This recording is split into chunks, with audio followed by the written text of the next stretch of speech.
to another episode of Vinyl Dad. I just wanted to talk quick today about why new vinyl records sounds bad. And there is a quality issue, that's for sure, and it's been there for many years. And it has to do with that they are like shortcutting the pressings, which means that it will be too bad pressings on the vinyl as it seems. This has to do with they need to produce so much vinyl than they can do. Like before, a long times ago, we have many places that are pressing vinyl. Today there is not so many as it was before, but the quality should not have changed anyway. It should actually been not approved but better over the years, because the technology should be advanced, so to speak. But the problem is now that we can see on many vinyls, for example, that they are suffering from like inner groove distortion. That comes from how the pressing is made, the different kind of pressings, and if you're using like a conical needle, maybe you will experience more of this inner groove distortion, or if you are using another type of needle like Shibata or something, maybe you will get away with it, but it's not sure after all, because the pressing is so bad that maybe everyone will suffer for it. Another problem is that the record is off center. I mean, a hole in the middle where you put the record, which means that when you start to spin the record will start wobbling like that. It will move, which means that the hole in the middle is not centered.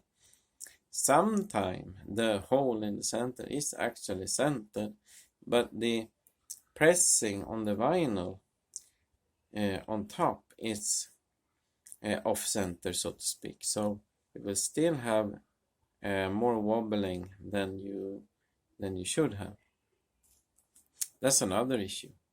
So it's very hard to buy a new vinyl today and be sure that it's good or bad. I have an example when you can buy an old pressing of a record, and this one will be almost perfect in any kind of way. And when you buy a new pressing that they say is an audiophile, mastered, blah blah blah, it actually sounds worse than the original. And that has to do with the pressing itself. So what is the main issues then about the new vinyls? Yeah, first of all is the pressings, and the pressings is made so quick that the procedure that you are doing it is too quick. Also, there is a surface noise on some records, and they do believe that this one comes from that when they are done pressing the vinyl, it should be cleaned. I don't know exactly how they do it, but it should be cleaned in some way to remove all the things on the vinyl before they put it inside the record sleeve, so it will not have all of those particles in the grooves. So the best way to do when you buy a new vinyl is to buy a record cleaner, a record spinner, and this works very well.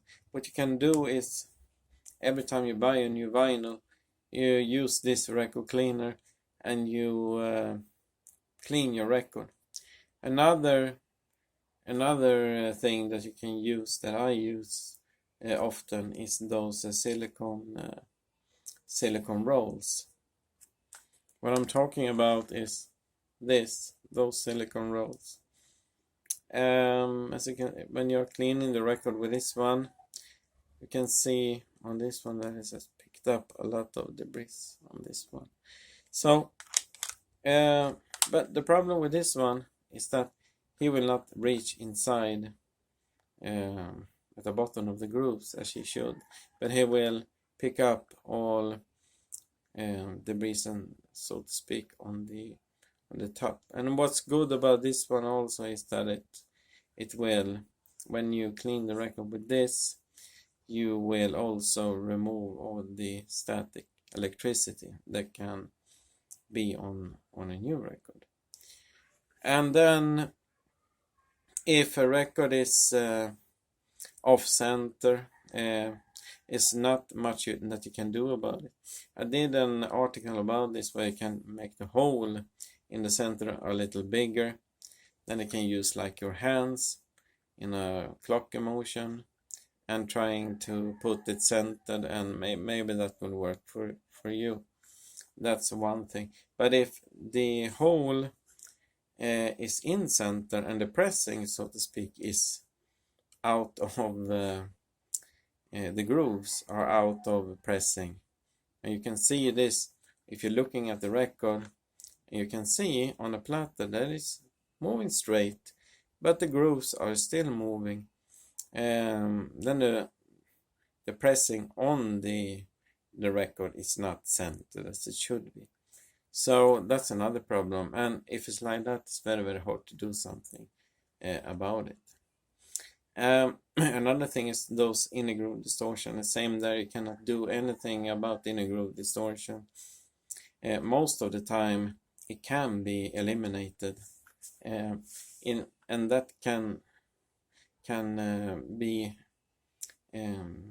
pretty easy, because if you have set up your, let's say, your cartridge tracking force and your anti-skating, and also the VTF azimuth in the right way, you should not have any inner groove distortion.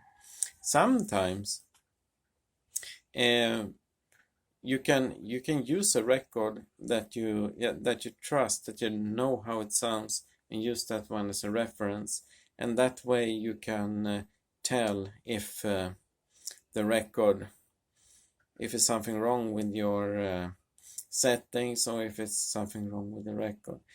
If you have a crappy record, it doesn't matter how good you set up your turntable, it still sounds not so good as expected. So that's another problem. Okay, I think that's all for that I can say about records, new vinyl pressings.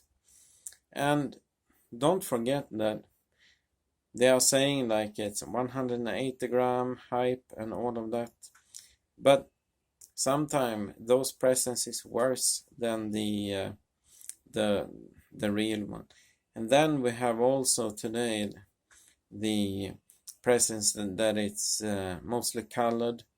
Myself, I don't like when the vinyl is colored, because it's very, very hard to see the quality of the record when you buy it.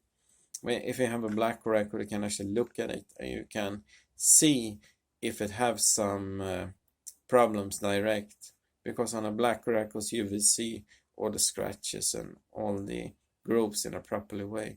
If the record is white or red or something, you can almost not see if it's bad or if it's good. Very, very hard to see the grooves. Okay, thank you for this time, and don't forget to give a thumbs up if you like this video, and you can also subscribe. Thank you very much.